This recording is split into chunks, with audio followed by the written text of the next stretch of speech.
Black Stars of Ghana get closer say obe qualify kwa uremu FIFA World Cup 2026.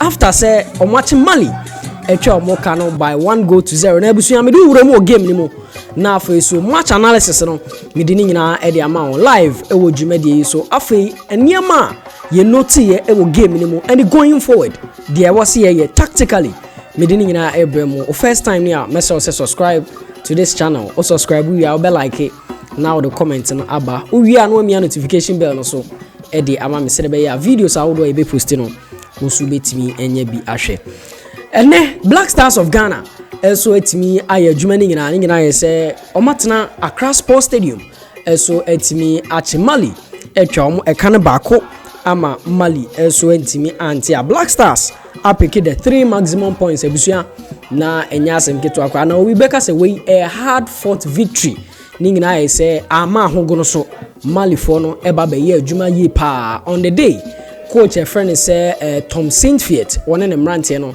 Oma baba be boy adwuma yi pa na enya asem ketwa ni nyina ye say obeke even before the game o hwe eye pre-match eye conference e ba so coaches ni mienu nsem o de betu dwa na e cheo say coach a friend say Saintfiet na ni abre say kwan bia so obetimi awini against Ghana especially abroad tu dwa say wono Ghana adwuma no apache pa yi be 10 years ni e na ope Black Stars adwuma no aye ama emre bi keto krekumu eni ye interview just o interview na wie na kasa be 4 hours a o pese o mudi adwuma na ma no bet e kire mu ye no mudi ama obi foforo be ni nyina mu no o se o move on enti ne no o mo be hwe ekwa bia so say o mo be we ni etia Black Stars of Ghana enti going into the game no na ya de say eni no osuri bet emom at the end of the 90 minutes Black Stars e win here now into the game say any lineup a coach a friend say Otuado so etimi ediwura mu editia Mali on your screens obon say me dey atoso edi amount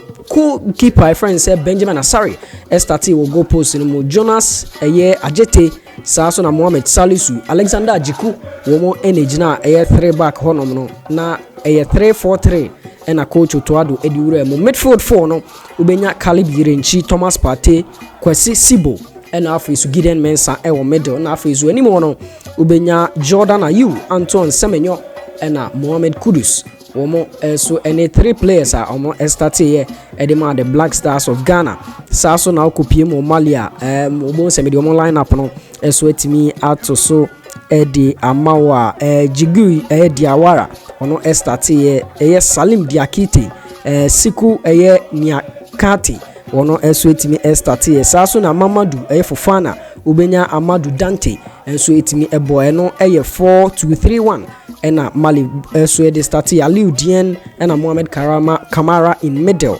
na afi 3 na ejina omanim no ubenya Lassana Koulibaly afi so Kamori Dumbia ena afi so Fodi Diokori womo enso ene emrantie miensa no mojina ho na afi so enimo no ubenya Lassini Sinayoko wono enso etimi ejina ho as a standing 9 edemo ma we enso ene ekwan a 2 coaches no enso etimi di wura mu ewo game ni ma bisua na enya asem on the day na meka say ye starting game na ena Mali for make your intentions clear because they came in say game we at all costs they should win because mind you not going into this game no na idea say ohwe group na ba be very open na very open Black Stars draw konya ti a Chad no na ma group no very open wa na match day 8 ubetima bon homoden enso etimi awini game bia na possibility say won so ubeben qualification ho no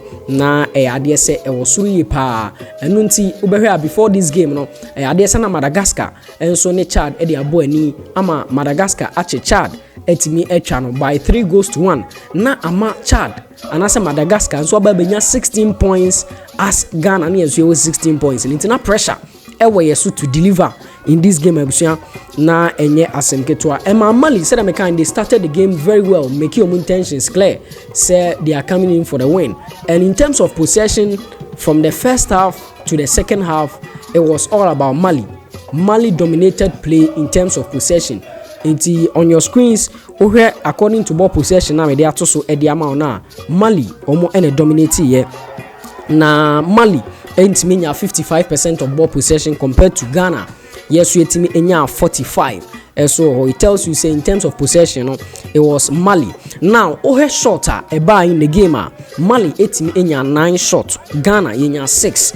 Na 9 shots na Mali enya emu 4 was on target and a 5 was off target. Na Ghana yensu 6 shots na only 2 per na on target and then 4 na also enye on target the free on mobile. Now uba goalkeeper saves goalkeeper friends Benjamin Asare and so it mean 3 saves and it make keep Ghana game no more. It tells you say na Mali dominating in terms of possession na omo kwa ni mu so na dangerous ni nyina say omo shots any ade na omo bo no goalkeeper friends Benjamin Asare so mu on several occasions obabe save Ghana ewo game ni mo. Now Miramu ewo Ghana lineup ni ma coming into this game. Coach friend is Otuado etimi about 4 substitutions. Over the first game boy against Chad now.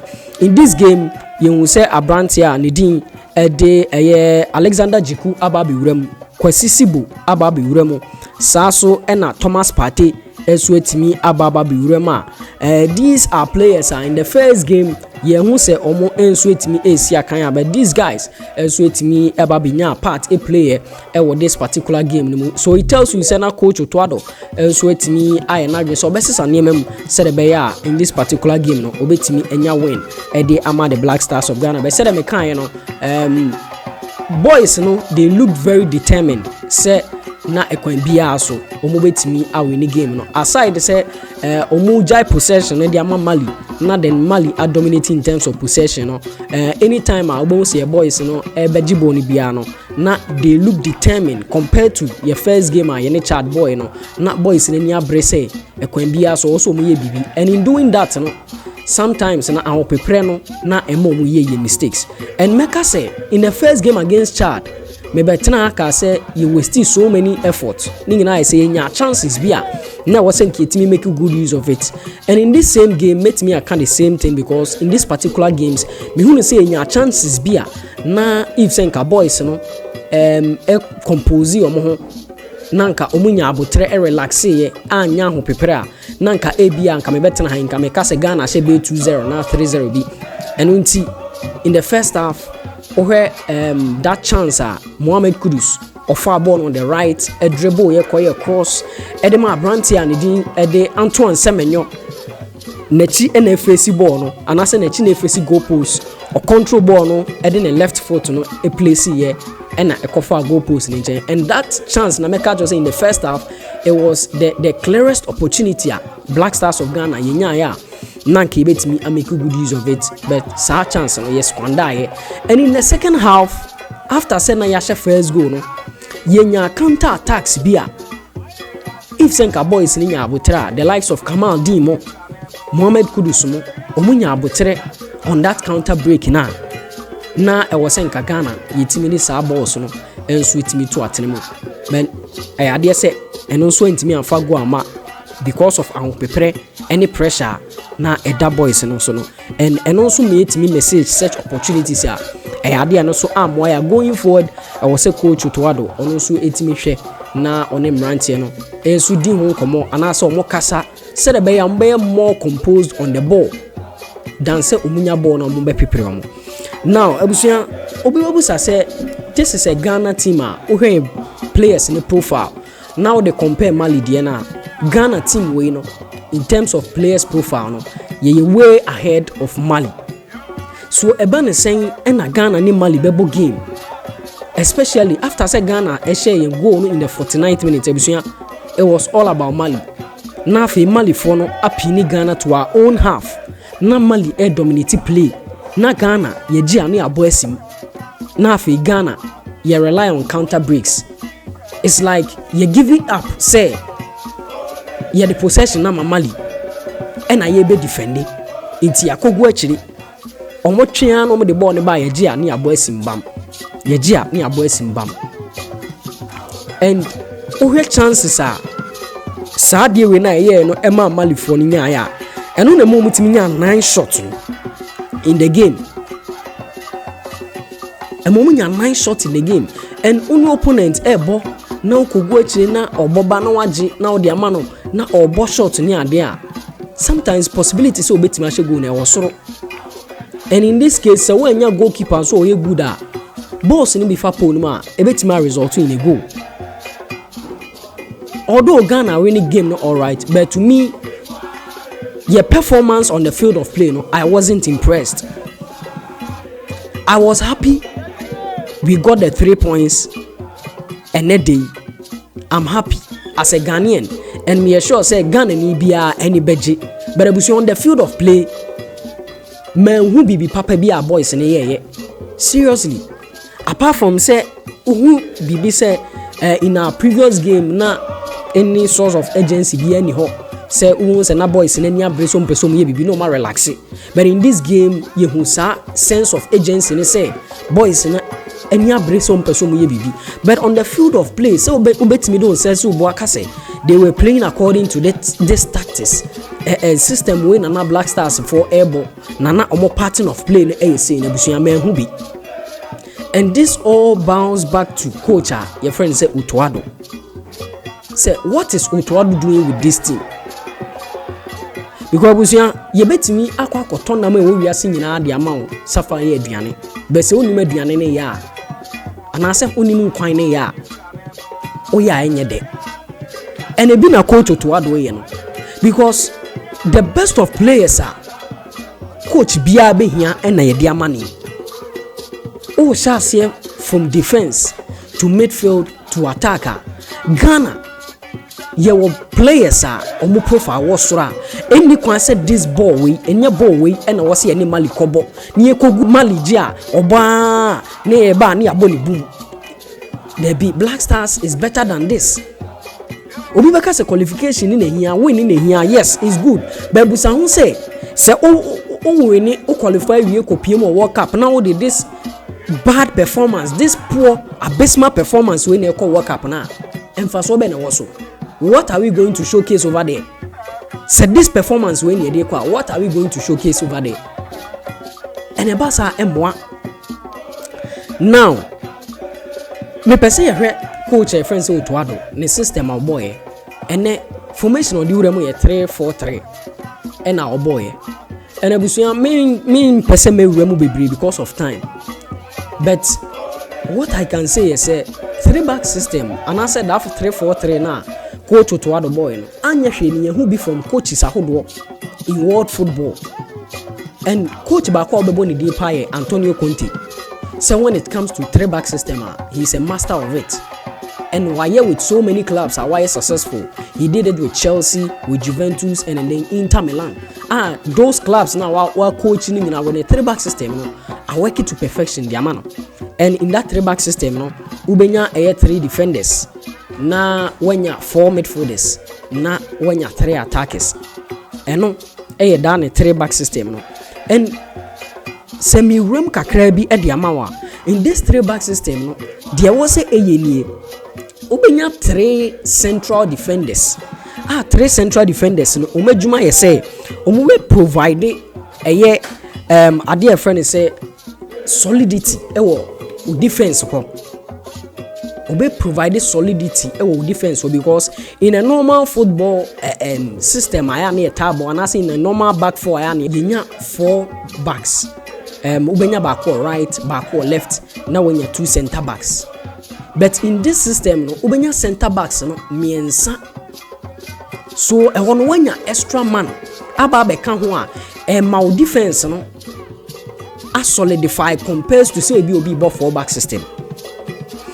Now ubenya midfielders 4, and that midfielders 4 no emu 2 ebeye central midfielders. Na emu 2 are wide midfielders. And emu 2 na be wide midfielders no omo an ye be sa determine omo as wing backs no omo sa wide midfielders na omo wo ho no yes from say omo ye wing backs, and omo be provide support and then weight to your team. Now ubenya 3 attackers, and I say bi am fan say strikers are omo so going forward no omo be boa na omo create a lot of chances. edi ama wo anim ho na enema etimi akoyi edi ama otim no ena busua enya 3-back system no eye one system a enye team bia na timi bo ena enye coach bia so na timi use 3-back system no because 3-back system it requires a lot. One, it requires a lot from a coach. Two, it requires a lot from the players. And me sure say the free players now. It requires a lot from the players, especially the wing backs or more this system anymore. And Makacha will say ubenya 3 center and I said 3 central defenders.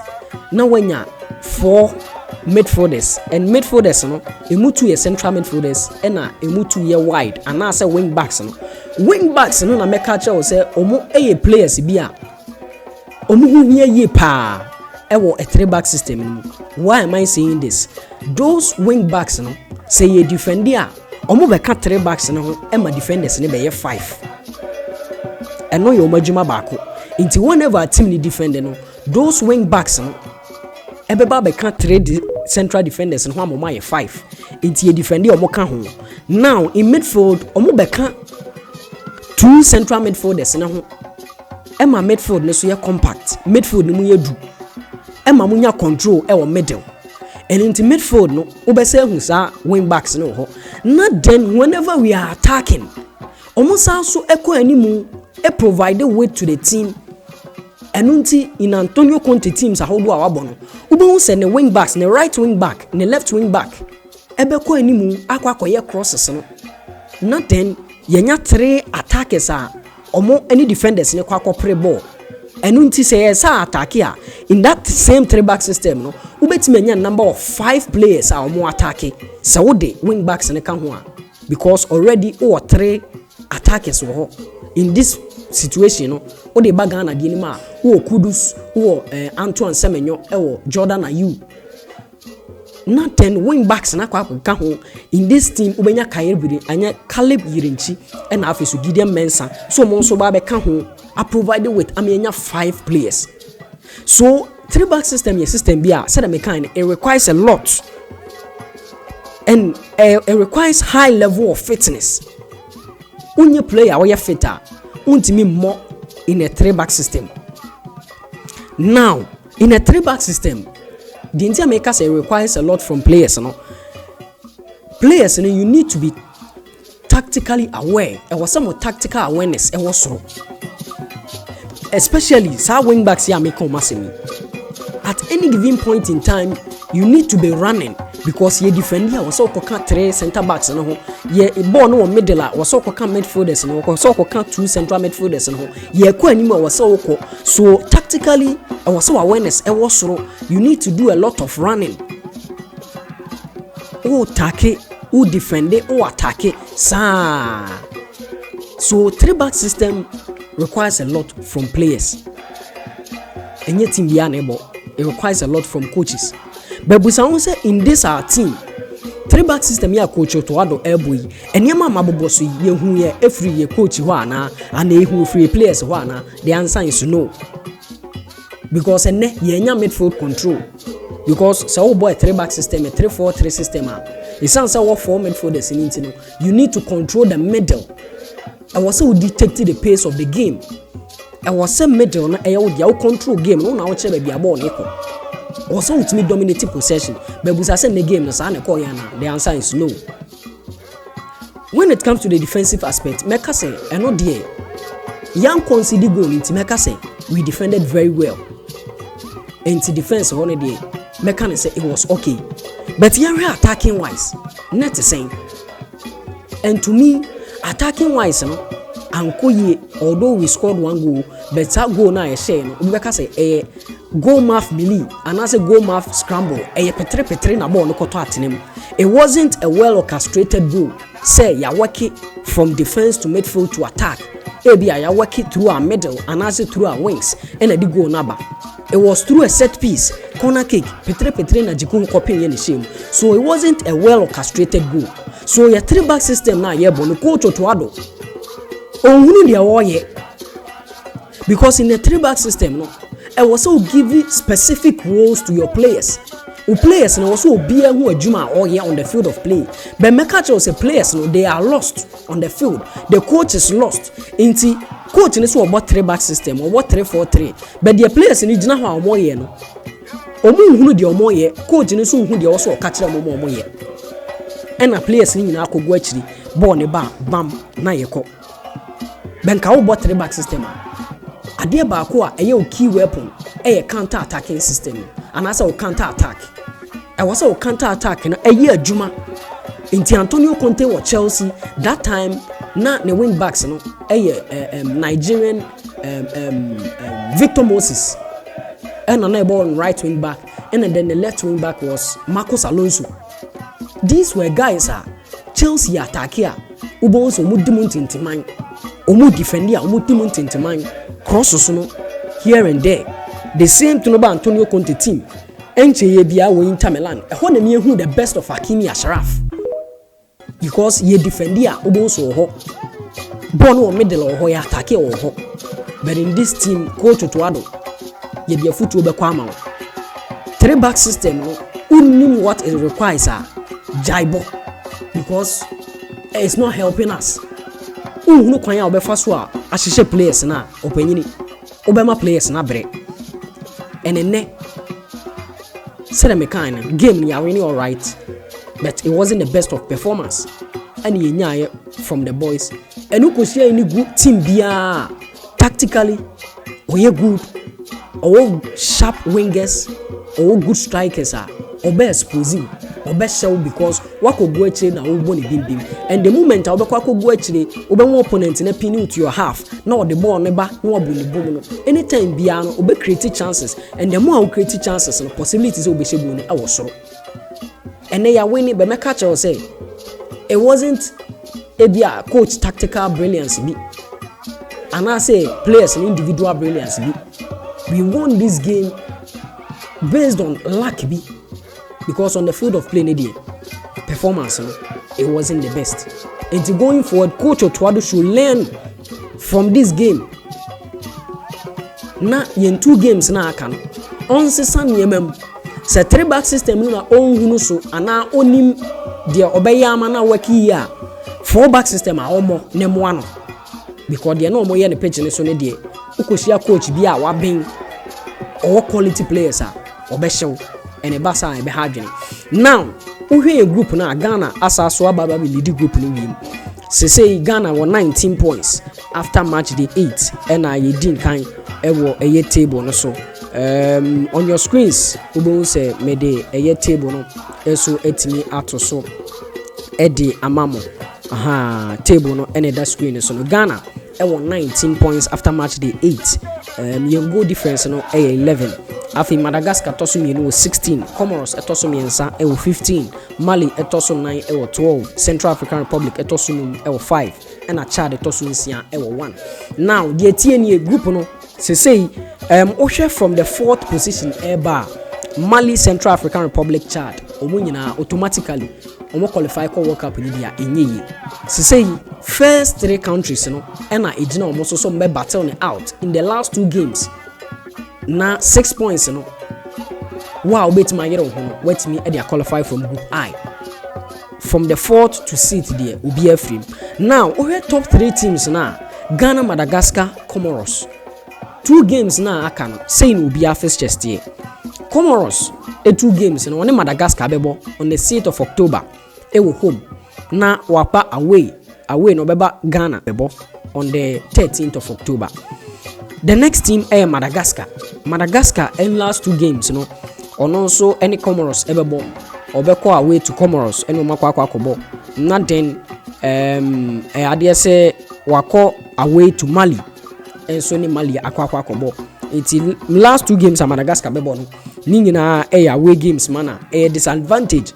Although Mali every mudie be Mali be hwani mu say at least or coffee crana obetimi ayi bibi so obewene the same thing na Comoros and so any abre because mind you just 1 point between Comoros and Madagascar we was 16 we was 15 and that game ebusia ebeye din that game Comoros Madagascar no Comoros for fie no ebe din pa obi abebo no homo de say ono so betimi awene na then Ghana in last 2 games no yebekwa away to Central African Republic on the 6th of October.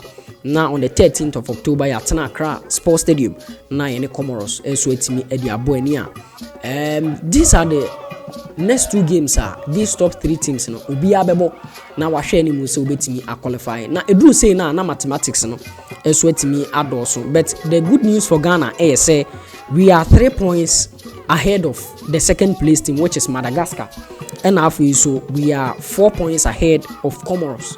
So all things being equal, say etimi winning 2 games in we are good to go.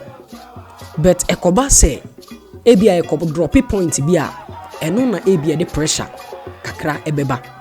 Say bia yakọ drop a point ebia Ekoba draw bi against ebia Comoros and ebia in our last game ebetimi the pressure be abaye so. But these 2 games in there against Omaya your friend say Central African Republic and then Comoros, I think say it was say Coach Otuado and the boys you know and Nyame Adoma next month, which is October, omoye diombe bia anything in their power say these games there at least omotimi peke 6 maximum points no edema Ghana na yetimi qualify ekoko pimu 2026 FIFA World Cup eba so Mexico, USA and then Canada na bibia eso etimi ekoso edemayen na bibia ekoso say the medical catch on Ghana for ya ready ebinuma lazy omubuto emiem ye hwe ni mu say World Cup we die o say kwan bia so Ghana eso etimi ekobi